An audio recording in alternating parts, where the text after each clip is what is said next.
Well guys, welcome to part 3. I got it all back together. I didn't show putting it back together. Just follow your steps the way you take it apart, put it back together in the same way. If you forget how to, you can look back on the first video and the second video, and to help you out. This is all back together, and we're ready for a test, start, and drive. This video ain't gonna be long like the other two because I gotta get it out of here, but I thought I'd let y'all see it run and drive. So let's start her up.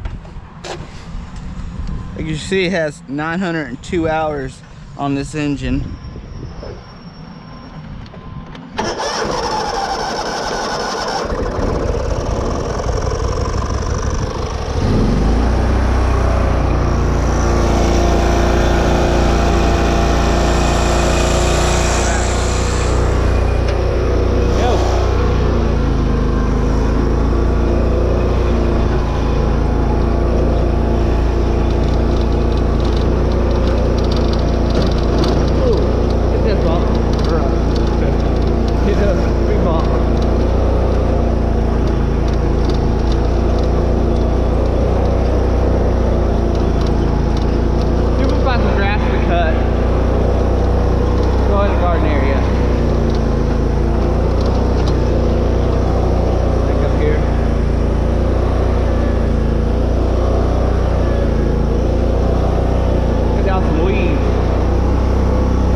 Well guys, I guess that's about it for that.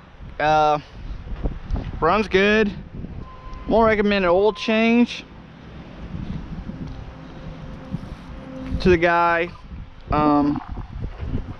got plenty of power now. It's cause, you know, both cylinders are working, firing now. So hopefully y'all learned something on that video, on this 3-part series. And yeah, I tried to do everything by the manual on this. In part 2, I actually showed y'all in the link in the description. I actually put the links to the manual. It's always good to check. You can watch YouTube videos on how to, but I would always second check that manual to make sure that whoever you're watching a video from you're getting correct facts on it, because there's a lot of bad info out on YouTube too. So anyway guys, that's the end of this video. If you haven't already, hit that like button, hit that subscribe button. Now I gotta go work on a boat, so I will see y'all in the next one.